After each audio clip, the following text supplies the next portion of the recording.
All right, Tyrone, welcome to the Golf Coach Podcast. How you going, man? Hey, I'm doing great, man. Thanks for having me again. Hey, mate, we're recording this here and you've got an Arsenal banner behind you there. Congratulations. Arsenal have just Yes. won the Premier League. Is that how you say? Is that they've won? Yeah, it's 22 years since they've won it. So I'm super chuffed. Waited a long time. Went through a lot of shit with them. Yes. Yeah. And what's led to their success? What's happened recently? Have they been kind of getting better recently, or is it just like a big spike, or what's happened? It's been a gradual thing. So, they, after Arsene Wenger left, Yes. they brought out one, two more coaches, but kind of just didn't work out because the team and the whole place was just in a mess, right? Really? So then they brought in Mikel Arteta, who was a former captain and player from Arsenal. Mm-hmm. And he studied under Pep Guardiola at City for a while. Yep.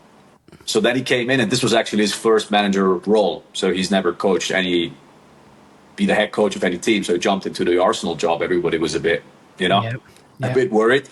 But the guy's done amazing. He finished like eighth the first 2 years, which was terrible. And they won the FA Cup, I think, at that time.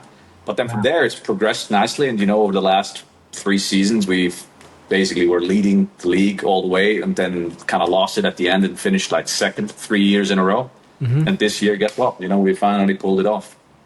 Unreal. So it's a gradual climb, and the guy's done really good. So it's cool to see that football now. If they have a manager and they believe in him, that they actually give him time to do what he wants to do. Yeah. Instead of 1 year crap, get sacked, new one, right? I tell you what.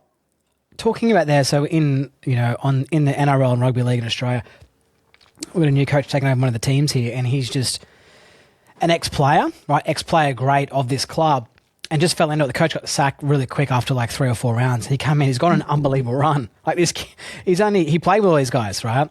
He's looking like he could be getting coach of the year. It's an unbelievable story, right?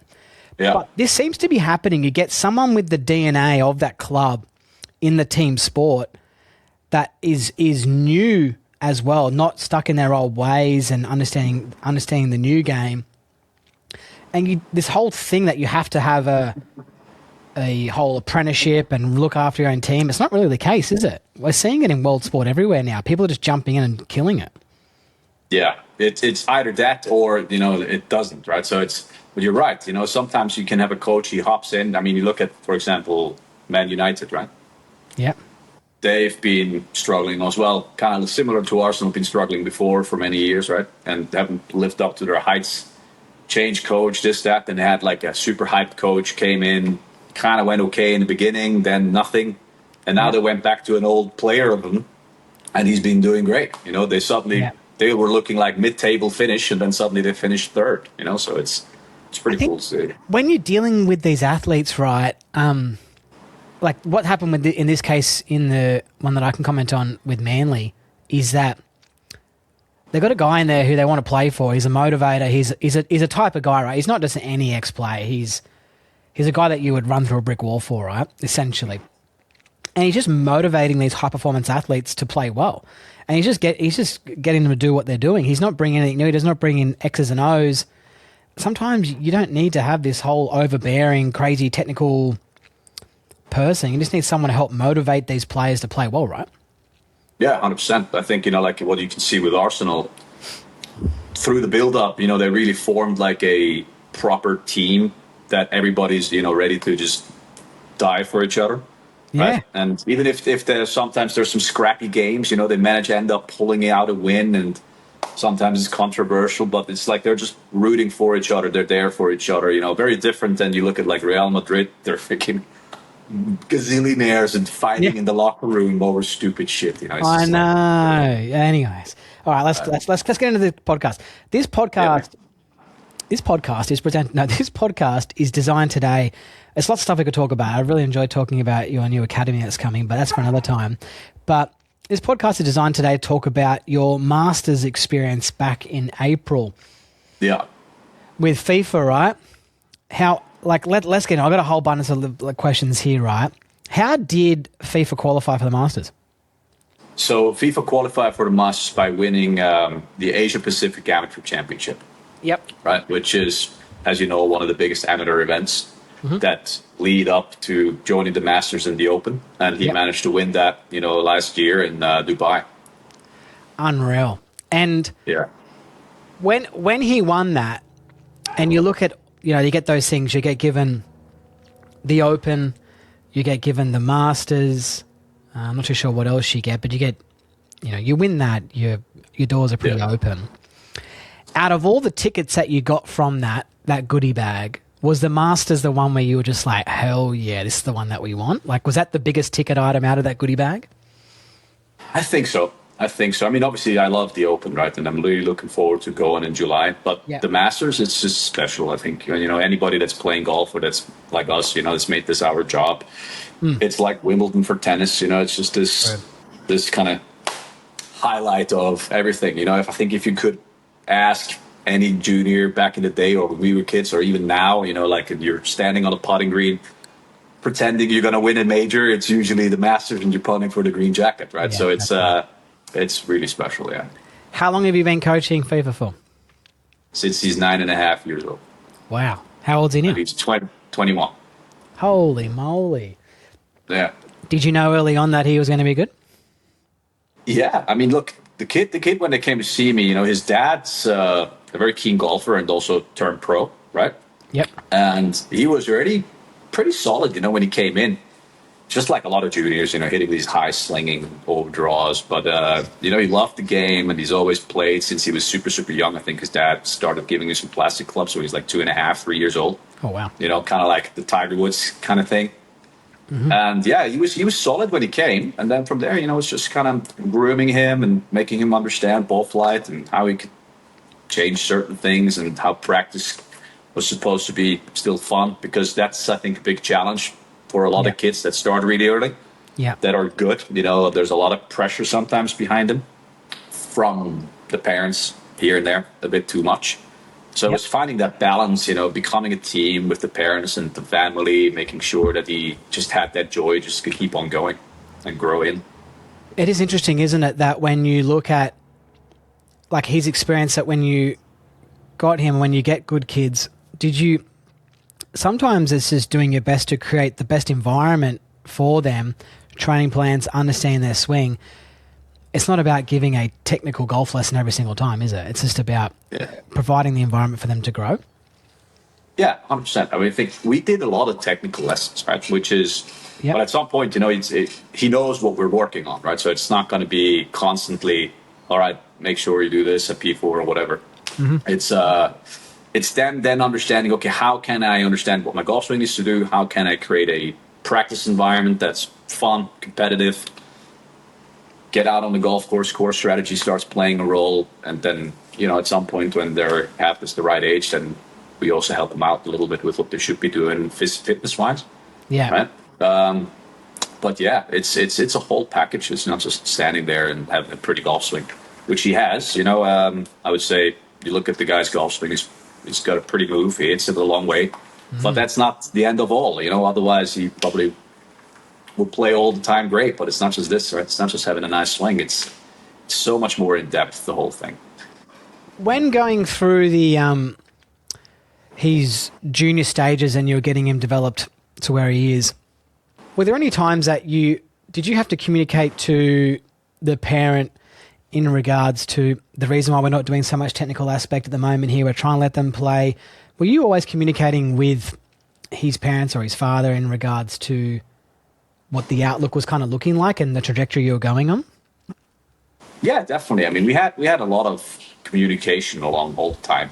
Yeah. Sometimes it was technical stuff, that he wanted to know why we're doing certain things because, again, he's a golfer, right? And he has a good idea on how a golf swing works. So, but then again, quite often there was technical, but then on the other side, it was also managing workload, practice, understanding that, sometimes you can't just push them overboard, right? And you have to give them some time off as well and understand that in the end, it's all about maintaining the passion with them to keep on going. Yeah. Right? So that was like always the overall message, that we're not just trying to burn the kid out, which happens way too often, right?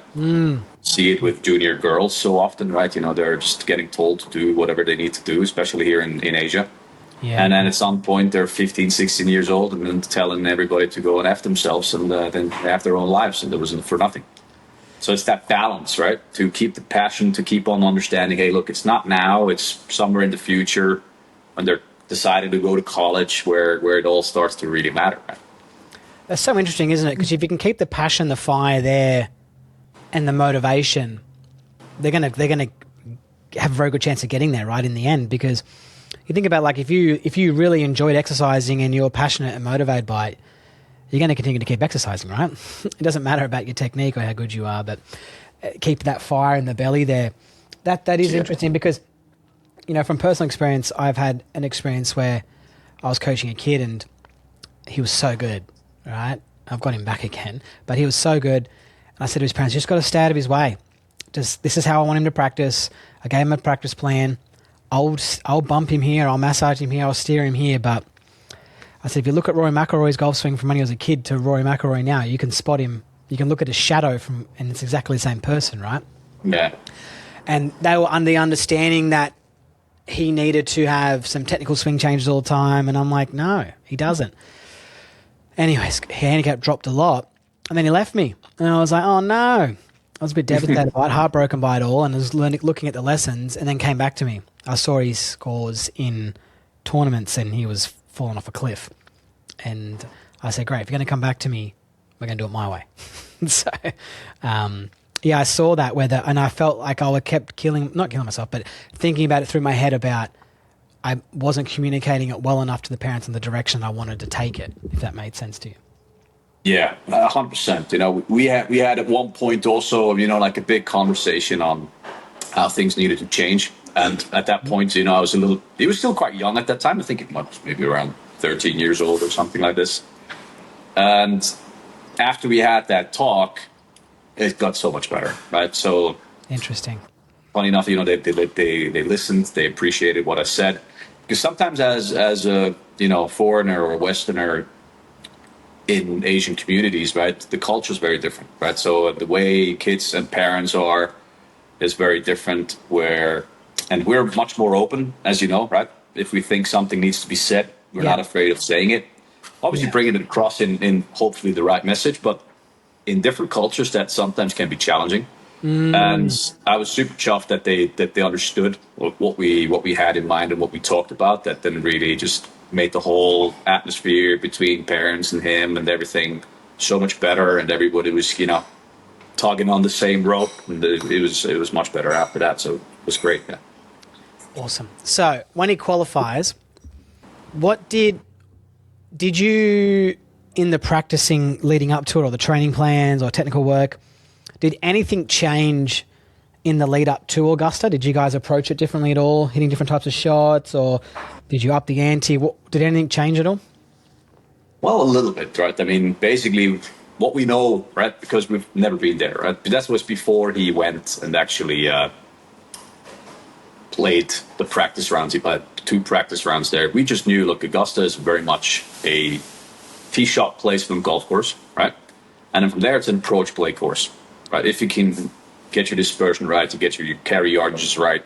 So everything what we did for him was him trying to focus mainly on just kind of trying to get dispersion as good as possible, get his carry numbers dialed in, understand what's happening when it's with the wind, onto the wind, and just kind of getting the understanding of how much the wind blows, how much it's going to affect the golf ball and its carry numbers. But it was very much approach shot focused.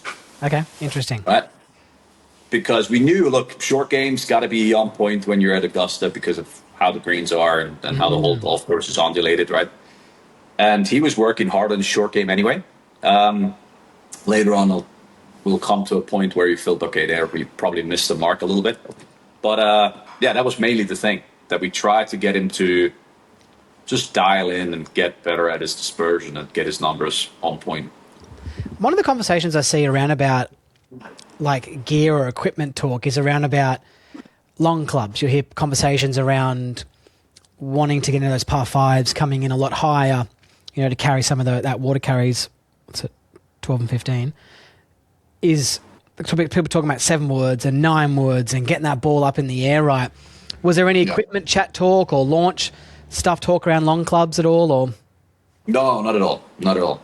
he stuck to what he had in his bag and what he Yeah. feels comfortable with. You know, he's lucky that he's got plenty of speed, right? And he does get height even on his longer clubs, so he does not hit him super low. Okay. So that was not really an issue. And, you know, he was holding the greens quite fine. You know, the shots that he actually hit and they landed on the green, they were usually staying. So didn't really have an issue where it's, you know, suddenly bounced off too far. So spin numbers and everything was in check, Yeah. I would say. And when you said you had 2 practice rounds, when were they? They were, I think, the first one he had was like maybe 2.5 months before the event. Oh, wow. And then another one, maybe a month and a half before the event. Does that come with the exemption of once you qualify, you can have practice rounds? How does that work? I think they give you, what FIFA told me is they give you 5 practice rounds. Oh, really? Yeah. That's 5 exciting. practice rounds, right? Which is cool, right?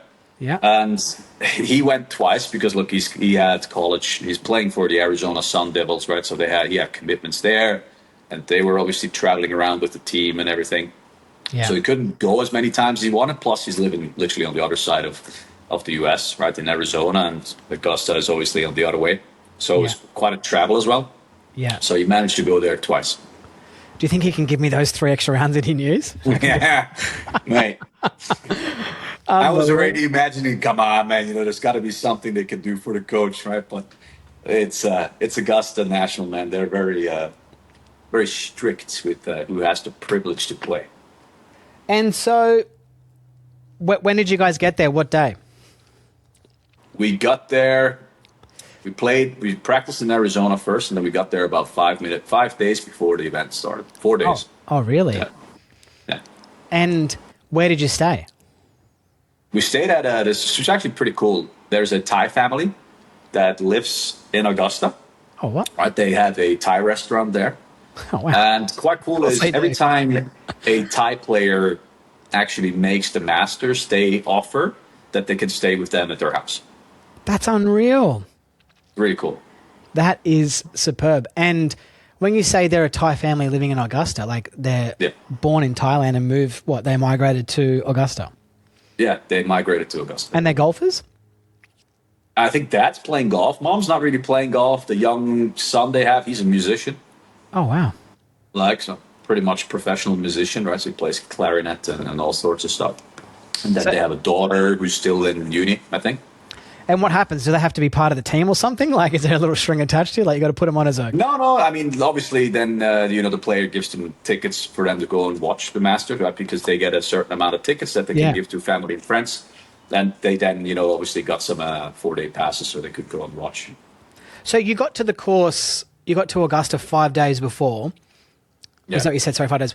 What's access like? What was the first practice day like? Did you guys go there and play 9 holes or hit balls? What does it look like? Yeah, I mean, we went there and we soaked it all in first. We drive down Magnolia Lane. It's like everybody's like, right? Yeah, of course. And it's a bit surreal. But then we just kind of checked out the place, and we hit the range, started practicing a little bit. And then we played 9 holes on the first practice day and then came back. And then we played another 9 holes the next day. So that's kind of basically how we prepared. And just the practice facilities are just...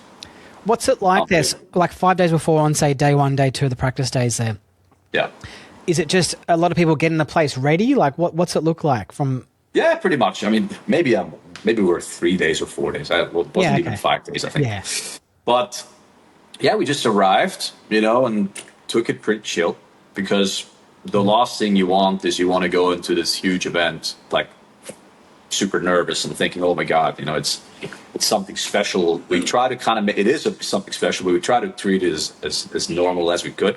Yeah. Right. So we arrived, we chilled out. We went to, check out Augusta and see some of the stuff that's going on. We went to the restaurant, obviously, with the family. And so, yeah, we weren't all too crazy out, to really just amped up. We try to just mellow everything and then just go in there and do what we came here to do. And you saw a majority of the field, they were hanging around before the tournament, like practicing and playing? Yeah. I mean, you saw the guys obviously when you went into the golf course. We didn't see them outside, right? Yeah. The cool thing is every player got like a Mercedes GLA SUV. Yeah. right? Or what is it, GL 450 or whatever it is. Nice little SUV. So when you would drive around Augusta, would see the cars here and there. So there's a player somewhere, right? Because they're all like same colors. They have the Augusta logo on the windshield and stuff. So yeah. Epic. Yeah, it was pretty cool. And what about when you get there as a coach? Yeah. Like I've coached just big events here in Australia, nothing like that. Were you trying to keep it cool? Like surely you're like a little kid in a candy store, right? Like everyone wants to go to Augusta, and you're just bopping around there, It's funny, right? I mean, you go there and you're like you said, you're like a kid in a candy store. You're finally at the place you've always dreamed of going before as a player one day, and then you never made it, and now you're actually there as a coach. So it's really cool, and you kind of same thing. You have to look at it professionally. So look, you're there to help the player out as good as you can. Yeah.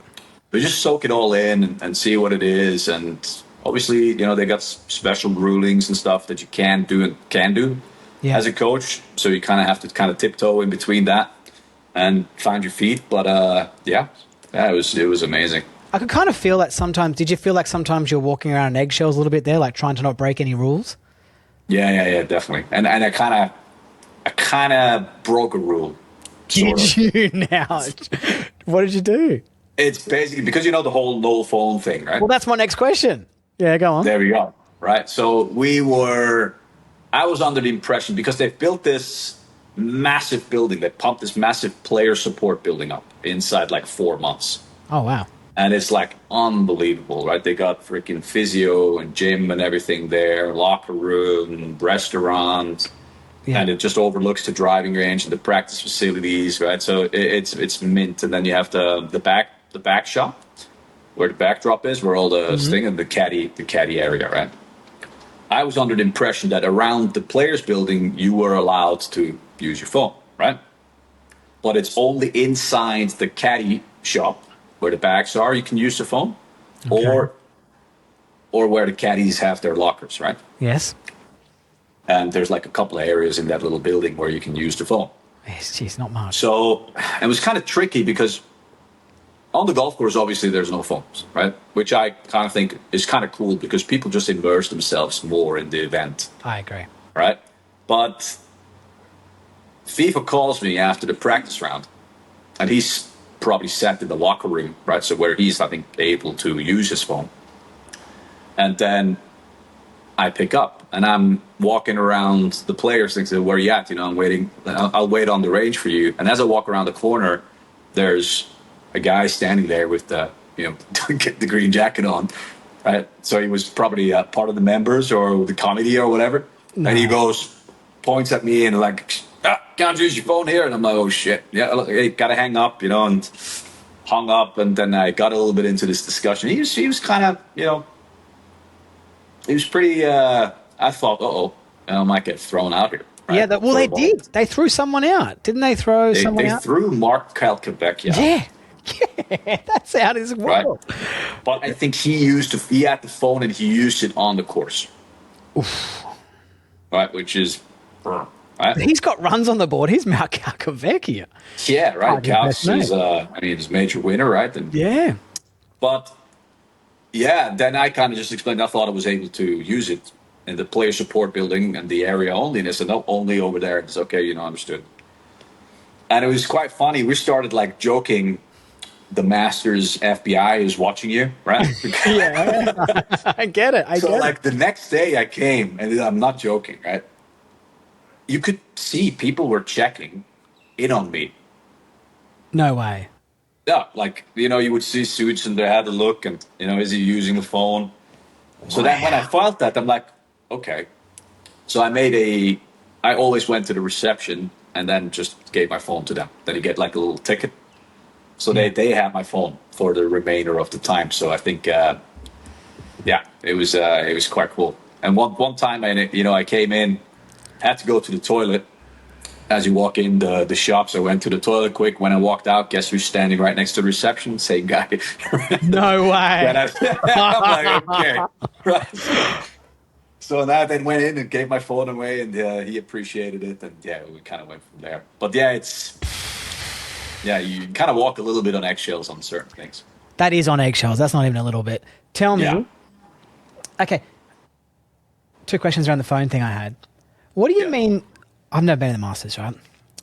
What do you mean when you hand your phone and no one's got phone? Like, is there what does this look like? People are handing their phone in. Like, I know you probably did. You go to a players reception maybe, but like, there's thousands and thousands of people there. How are they managing this? What does that look like? Yeah, to be honest with you, I think a lot of people, like especially coaches and players, they had their phone with them. They just didn't use it, right? Not too many actually. I think actually gave it like I did and got that ticket. Yeah, right? And then you kind of went to back. Take it off me. Take it away. I just made a point to say, hey, listen, I'm just gonna stay here, right? Don't kick me out. Take my will. But yeah, it's just you don't see them walking around with phones, and like the only time you can actually, I videoed FIFA Swing not with the phone, but with the iPad that we were using with the TrackMan. Okay. Right, and also before you go to the event, they'll send you an email and they're just explaining all the rules and regulations, and then it actually specifically says, look, the iPad is recognized as a teaching tool and teaching aid, so you were able to video stuff, from there. But not your phone. Well, people could do text messaging for their iPad as well, right? Yeah, you could. Right? If you have a SIM card in there, it's pretty much a big phone, right? But so that was my next question. So you're getting around with the iPad taking videos from instructional content stuff. So like not content, but you're instructional. You're using the iPad on the course on the range. Yeah. What about on the course? Can you take that iPad on the course because it's used as a training aid? No. Well, you can't. That would have been a cool little. Yeah, I mean. First, which kind of surprised me a little bit. Most of the events. I mean, we went to the Aussie Open, right, at the Royal Melbourne together, and there, see, as a coach, especially in practice round, you can jump inside the ropes and you walk on the golf course with them and everything, right?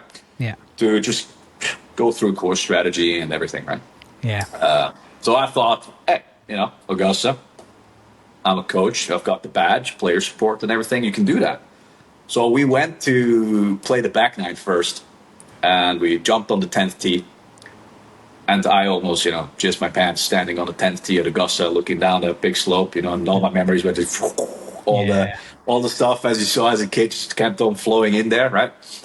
And it literally took like 5 seconds, and some dude, again, in a green jacket came in and said, excuse me, sir, you got to be outside the ropes. I'm like, but I'm with the player, I'm his coach, just, practice round. So yeah, you got to do all the stuff from outside the ropes. Wow. So it's only player and caddy, even in the practice rooms. Gosh, I'm getting nervous just sitting here. I'm nervous for you getting kicked out and you've already completed this whole thing. it's like, I was like, God damn, like I'm using my phone when I shouldn't. I jump on the tee box when I shouldn't. But next thing you're taking a leak behind a tree and you're getting in trouble. Exactly. Mate, that's crazy. That's crazy. All right, tell me, what were the goals like heading into the event? What did you guys have any goals at all? Well, the goals were making the cut and getting low am, right? Okay. That was basically our goals. Yeah. And that was,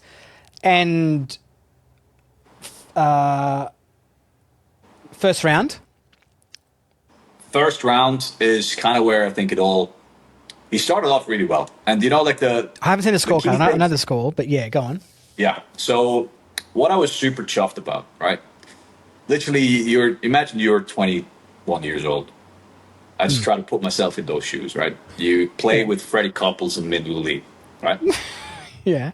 Right? Yeah. So, and you stand on that first tee shot and we're hitting mini driver on that hole, right? Mm-hmm. It just felt like, it was a bit better manageable of not staying out of that bunker easier on the right. And he steps up, they call him out. There's 100 people, 150 people standing around, cameras buzzing around, right? And he absolutely just snorts it straight down the middle, right? Yeah. And I'm like, yeah, this boy, he can handle all that, right? Yeah. Which is cool to see, and he was just nervous, right? As we all are. Every player at that tee shot's nervous, doesn't matter how many times you've been there, right? Doesn't matter where it is. And he started off well, he hit it on the green, 2-putted for par, then birdied the second, right? Oh, nice. Yeah. So it was looking really nice. And then we came to the third, right? Mm-hmm. And it was interesting, the third, everybody says you kind of just have to smash driver there, right? Because you just play it over those bunkers, it feeds down to the left, and then you just pitch it up to the green. And in general, I would say yes, right? It's probably the most reasonable way of playing about that. Freddie went the other way. He actually laid up, then hit it in the bunkers. Oh, no. Right? And had like a tricky shot, and he stiffed it closer than FIFA nor Minwoo did from just short of the green. Oh, really? So, yeah, I mean, Freddie played amazing golf, but how good he's until he's probably gotten a bit too old, but up until like 5 years ago, he was competing well at the Masters. yeah, I mean, he was 2 under until I think 14, and then 15 got him. Oh, really? Yeah. No, he's always seemed to golf his ball well around there, hasn't he? Yeah, so it's almost like somebody's designed the place for him.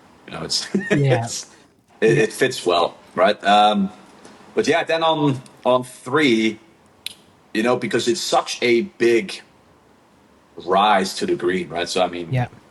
you have to kind of hit something high and floaty there and just make it kind of stop on the green.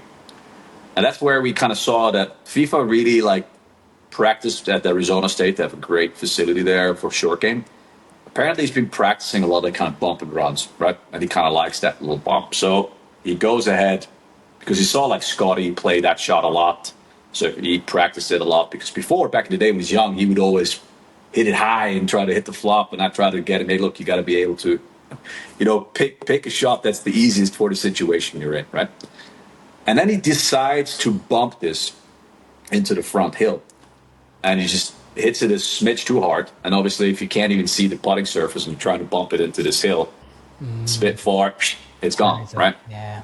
So back of the green, tough chip, makes bogey there.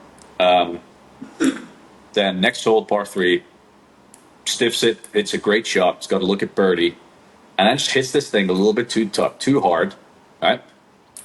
Downhill right to left turn, it lips out, and it just chases another 11 feet down the hole. Yeah. Right? And then he putted up, hit a good putt, and it lipped out again. So, and then he made bogey there. And from there, he kind of jumped on the bogey train for a while. That was, one of my next questions. So we ended up shooting 80, right? First day? Yeah. First day was 80. Yeah. And where was the cut line then? How far outside was he then? I mean, there were so many guys who were shooting over par. Yeah. Right? I mean, we had guys that are, I think, what did Bryson shoot the first round? I think he shot like 78 or 79 or something like that, right? He had a heaps on the last hole. I think he might have. Yeah, you like so many really good players. They really struggle on that first day, right? And a lot of guys even said in the interview, like, this is the toughest it's played since the last 10 years, right? So the greens were firm and fast, and I'm not sure what the cut line was at that point, but we probably had a look if we would have played a little bit better or really, really well the second day. Maybe we could have kind of made it. Second day cut line was, I think, plus 4. I think plus 4 or plus 3. About that. So the goal stayed the same. Just make the cut low am, even though because we just tried to make the cut the next day. What was he like after the first round? Was he all right or? He was all right. He's like he's playing the Masters, right? Because he had good stuff going on in that round as well. It wasn't all bad, right? He just hit too many mediocre iron shots. I mean, off the tee, he was in play often. He was in the spots we wanted, and then he would just kind of remember what we prepare for. It was like approach shots. Yeah. And he was just, he was leaking a lot of shots outright, and then just made it tough for him, right? He tried, I mean, he didn't have, the cool thing is he didn't have a double bogey both days. So there was not a single double bogey on his card. That's not one, right? So everything, the worst one was just bogey, and from there was pars and birdies. He had six birdies, I think, throughout the 2 days. That's pretty good. Right, so that's pretty good. And if we just could have had a couple less bogeys, I think, you would have looked pretty solid. When people talk about playing Augusta, and you often hear them talk about this, Tyrone, about the experience, like, he's had 4 or 5 years here at it now, he's going to be a chance. You always will hear that conversation spoken a lot about Augusta when it comes into the Masters. Do you think that is because how challenging the short game is there? Like how well you've got to golf, obviously, yes, place your ball like you said at the start, but B, how hard it is to get up and down? Yeah, I would say so. I think when you come there and you're young and like a college player, you heard Tiger talk about this. The first time he went there, he thought he was a good putter until he almost putted it off the green on the first, right? That's right. So, and he was, the best player at that time in college, Okay. by a mile. So it's definitely the short game side that you need. It's a little bit of a wake up call here and there that you understand. Look, and they do quite interestingly as well. A lot of stuff around the greens, kind of into the green, and they mow it that way specifically, right? So they're just trying to kind of make it a little harder here and there for you, Exactly. right? Spinner. Yeah, and sometimes you look at from TV and you think everything's perfect, right? It's the best lies ever. And look, in general, I'm not saying that the lies are bad, but Yeah. they're trying to trick it out much more when you're going, right? That's so interesting. So what you're telling me there that when we see these flub chip shots at Augusta, a lot of this is into the grain. A lot of stuff around the greens is into the grain. Oh, wow. Yeah. Interesting. That's interesting. And that's Yeah. on purpose designed. Well, a lot of the chip, yeah. Interesting. A lot of the time we'll see that grain stuff as well with the way they mow it, but the way that people walk off a certain green, stuff like that. Yeah. But hey, and so actually I didn't ask you a question. The par 3 contest is that's for everyone plays in that?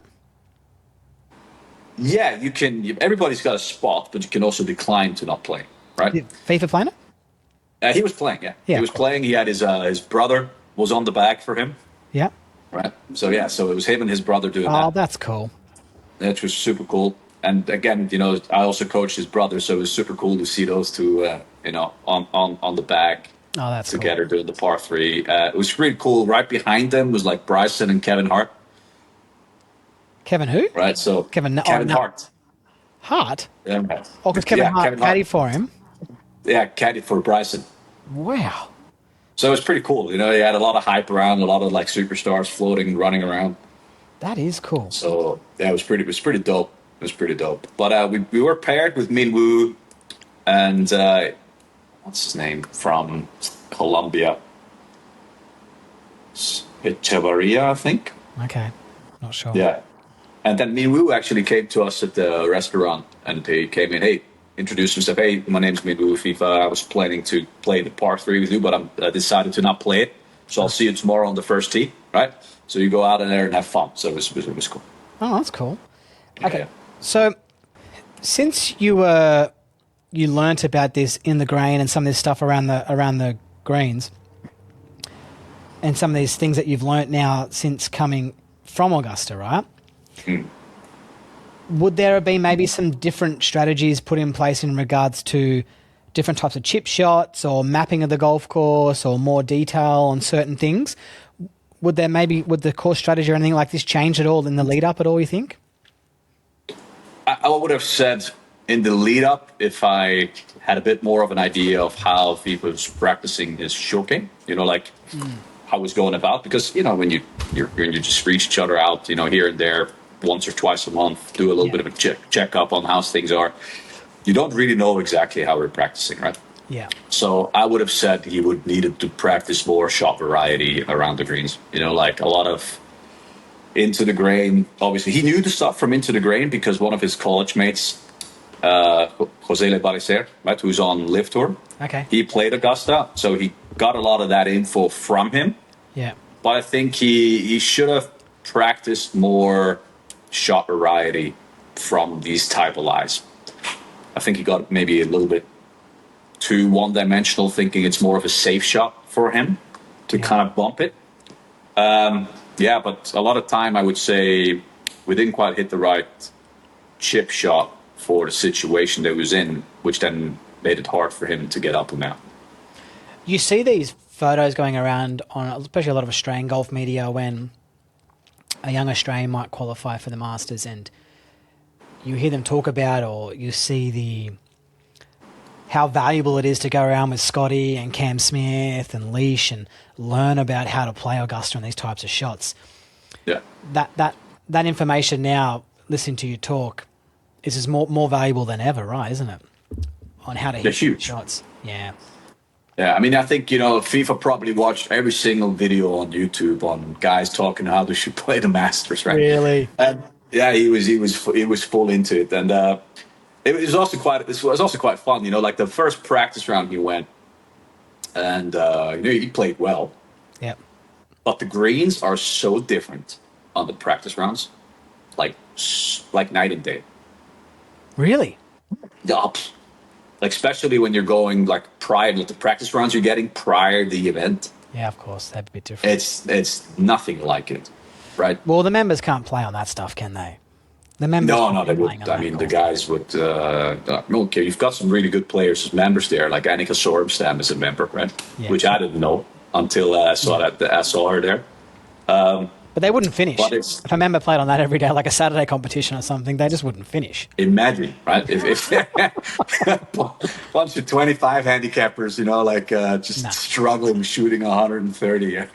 They wouldn't shoot 130, sure. They couldn't. They wouldn't be probably able to. more. Some of them wouldn't be able to finish. They just wouldn't be able to get the shot done.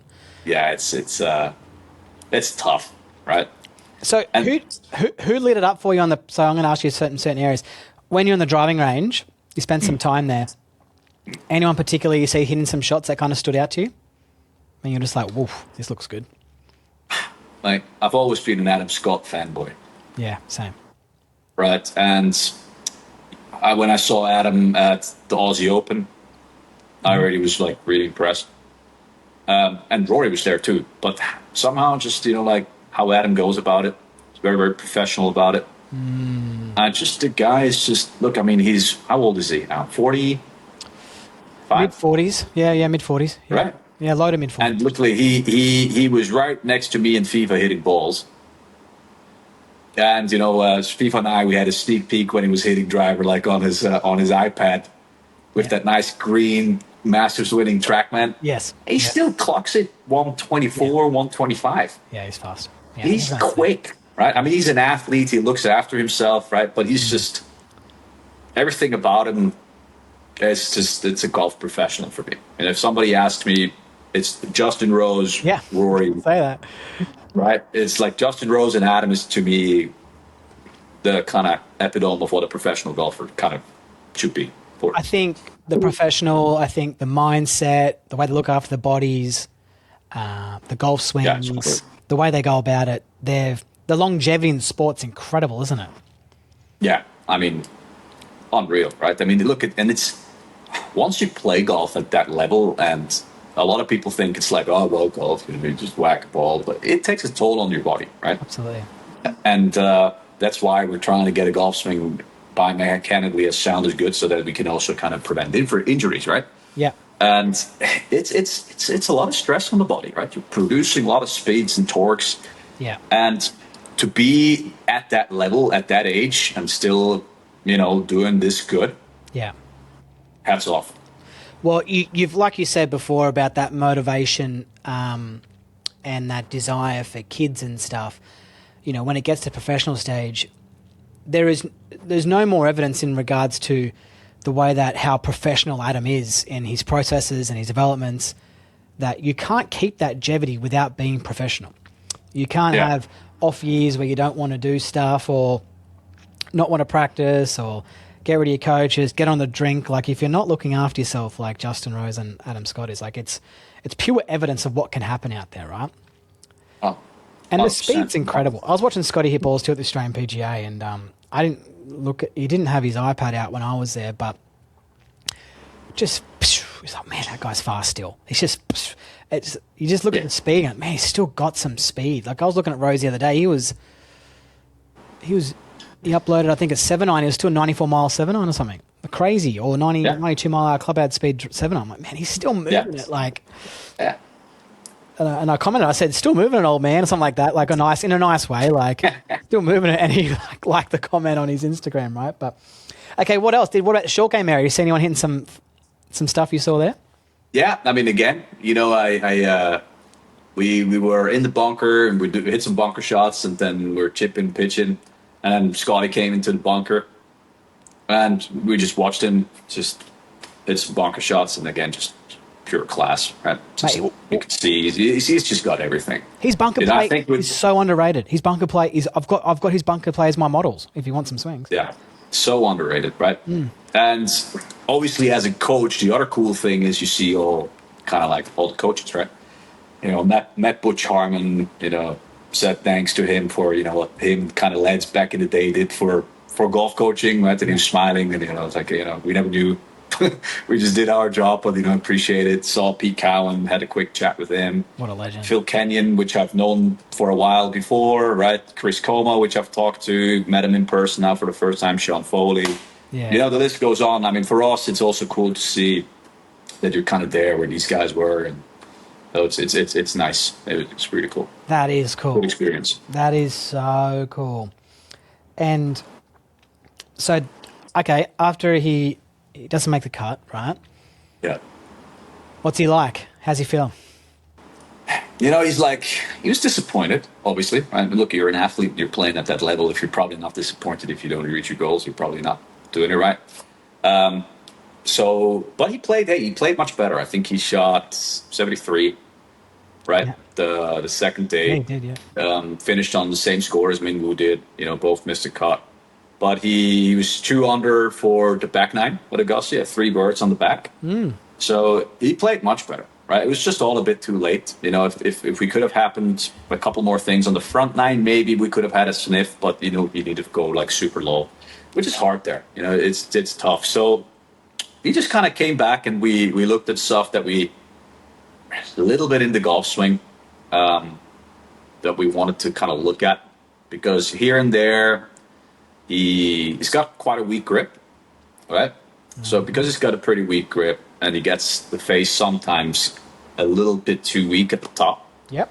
And then he's always been really torquey early, which is something we've worked on, transition with him. But obviously the earlier you torque with that weak face here and there, that gets a bit open on you. Yeah. And then you just kind of struggle a bit organizing the face through the bottom. So we just kind of gave him some stuff to do to make sure his face was a bit stronger going back. Just working a bit on his transition. And so he's been working on that. And basically we just thought, look, just be a little bit more, create more variety with what you're doing with your short game.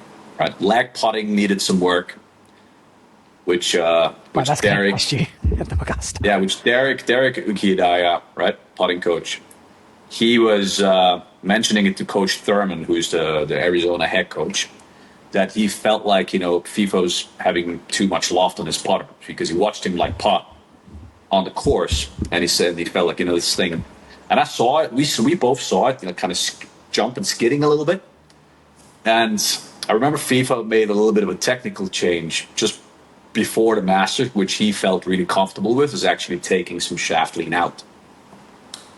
And I'm kind of like, right? But as long as he feels confident, I'm not going to go and completely disagree with what he does just before an event starts, right? So we're just kind of like, okay, if you feel like you're rolling it well that way, let's stick to this and see how it goes. And then he went to Callaway after Derek's comment and kind of checked his putting stroke, and he had 5 degrees more loft on the longer putts, right? So they had him on the Quintic so you could see it, and I kind of skid and jumped too much. And he went for a putter change now, right? So they changed his putter. So he's kind of getting a bit adjusted onto his putting stroke. We did a couple of technical things on his lag putting and his long putting that needed to change. So, so a couple of changes happening at the moment. Yeah. Kind of based on where we thought he needed to go. And, going from there. And, that's wild. 5 degrees aloft. Far out, FIFA, mate. What are you doing? Good old mate. Get you a little chippy forehand. Okay, tell me. Chippy forehand. Did you go out and watch them on the course? Did you go out and watch them play after, like in Mr. Cut, last 2 days, or what did you do? Yeah, we went. I mean, we went. He wanted. It was so funny. He wanted to see Aberg and Scotty Scheffler, right? Yeah. So, and him and me, we're kind of we were bumping heads about the shot selection on 3. on what shot you would need to hit. And he's still like, oh, I think that bump's the right shot. And well, it clearly isn't because, you just hit it a bit firm. It's not right, is it? You just called out 4 after you hit it. I called him out, right? So, and then we come to 3 and we're following Scotty. And Scotty's literally exactly in the same spot where FIFA was. So FIFA's going, oh, I want to see what he does from there. So he runs down the hill and he checks out. And of course, what does Scotty do? It's a nice little high floater, gets the stop on the green. Yeah. And he peeks over to me and I just went. And he was like, so it was all good fun, right? Yeah. So, yeah. But you could also share with him that Scotty Scheffler, the reason why he hit that shot, because he's probably tried to bump it into that hill a few times and knifed it over the green, into the green. So exactly. He's been there a few times these before. guys been there, right? And look, you learn from fucking it up. Of course, honest, right? Yeah, of course. And this is what so many people are afraid of and thinking you got to be this perfect machine. No, it's not. Right? It's all a learning curve, and you got to mess up to understand. Look, okay, I've been here before. I've done that. Didn't work. Yeah. Let's adjust, right? So that's all you do. It's funny you say that learning curve, and you gotta F it up, right? Because there's this footy team here in Australia called the West Tigers, right? And they've struggled for years and years. And there was a thing going on, one of those funnier media guys, like a funny sports show, whatever, and they were giving him a hard time because said, you don't lose, you learn. And this guy goes, well, you must be getting pretty fucking smart because you've been losing a lot. You must be like a PhD or something like that. It was just giving it to him. And anyways, that kind of made me laugh because, you do. You got to learn from your experiences, right? There's nothing worse than, I think when you as a person or athlete any day of your life, when you make a mistake, you go, okay, geez, buggered that up again.